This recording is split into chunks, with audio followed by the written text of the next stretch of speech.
Yes, people, what's going on? Welcome back to the channel. Hope you guys are all doing well. So the reaction to that Cristiano Ronaldo interview with the scumbag Piers Morgan has sent the world, the footballing world, into a little bit of a meltdown. But we've also seen a response from Manchester United in the form of a statement and reports that they could take legal action against Cristiano Ronaldo. This could get very messy. We're going to get stuck into all of that very, very soon. Before we do that though, make sure you're hitting that subscribe button, liking, commenting and sharing. On the back of yesterday's reaction to the interview, we've had plenty of new subscribers, so thank you very much for subscribing. We have hit 135,000, but we want to hit 150k ASAP. I can only do that with your help, so get hitting that subscribe button. Let's get stuck into this anyway. And firstly, we'll look at the statement that has officially been released by Manchester United. It says, Manchester United notes the media coverage regarding an interview by Cristiano Ronaldo.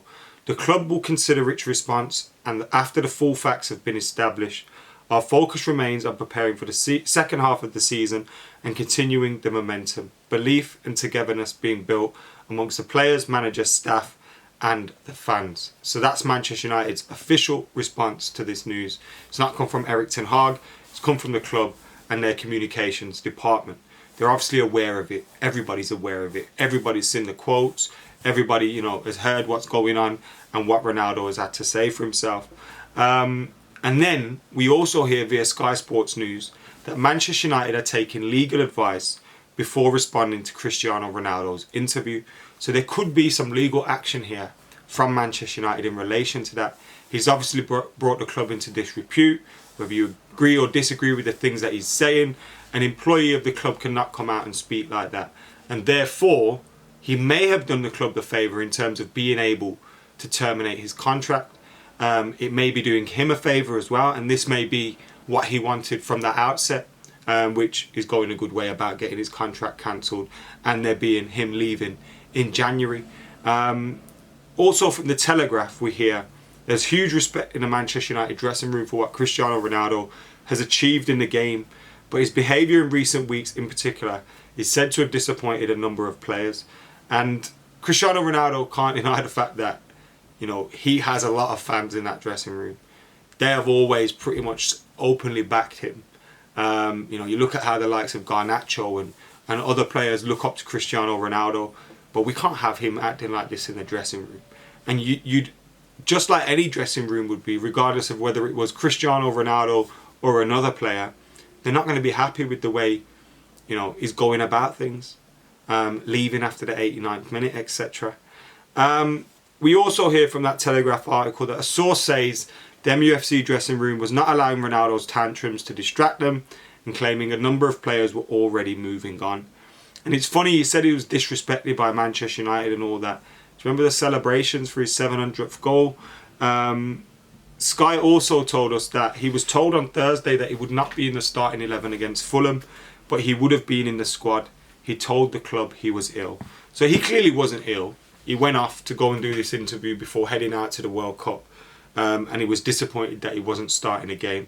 Now, there's been a lot said on my video that I did yesterday about some of my opinions in there. A lot of people saying we're disrespecting a great. No one's disrespecting a great. You know, I love Cristiano Ronaldo and everything that he has done for Manchester United. He's given me some of the best memories of my life, which I'll never forget. And when the dust settles on this, we'll get back to remembering him for the legend that he has been. Although some people will think he's tainted that. But you have to hold any player to account. And if they're disrespecting the manager the way he has been, having said he was disrespecting himself, the manager's always been pretty fair with him. Now, you could say he's not first choice, which is true, but he's played so many minutes. He's started so many games. And that's despite his actions for the Rayo Vallecano game, leaving at half-time, despite leaving after the 89th minute, after the Spurs game. And the manager still made him captain against West Ham. The manager has been nothing but respectful to Cristiano Ronaldo in public, in press conferences. Has always been positive about him. He's always said he's a part of the team, a part of the squad. In the summer last year, you know, he defended him in the press. So I think it's nonsense to say Erik ten Hag has disrespected him. And you can call out the infrastructure at the club and, you know, how we're still kind of where we were when Sir Alex Ferguson left. And that is true. United fans are disappointed with the owners. They don't want these owners. They know the owners don't invest in the infrastructure. But the way some have acted is like Cristiano Ronaldo's on a crusade to save Man United from the Glazers. This is nothing to do with benefiting Man United. This is nothing to do with, you know, helping us in our fight against the owners.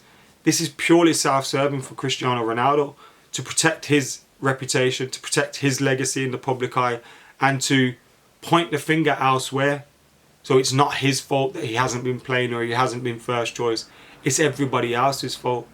And last season, I stood by Cristiano Ronaldo. I don't think he was disruptive at all. And I was disappointed in the dressing room for how they're responding to having such a winner in the dressing room. I backed him wholeheartedly, but I can't defend him on this. And yes, in the interview, he said a few things that I agree with and that all of us agree with. But ultimately, it's out of line. And like I've said, I'm doing an interview with Piers fucking Morgan and the Sun. What the hell is all that about? It just stinks. It stinks. And now we hear things like, oh yeah, he wants to sort things out before after. This isn't getting sorted out in a positive way. Cristiano Ronaldo, I don't think will ever play for Manchester United again. You can't disrespect the manager like that. It's like Fergie said, once someone thinks they're bigger than the manager, they're gone. And we have to deal with it in that way. So I wouldn't be surprised if United triggered some sort of legal action to terminate his contract or had a mutual agreement to terminate his contract. But I don't think we'll see Ronaldo play for the club again, which is a shame. Because he is a Manchester United legend. He is, you know, one of, if not the greatest player most Man United fans have seen with their eyes in a red shirt. But to go out like this is just awfully sad. It's just proper sad, man. Yeah, so United considering legal action. United have released a statement. They're focusing on the here and now. And that's all we can do.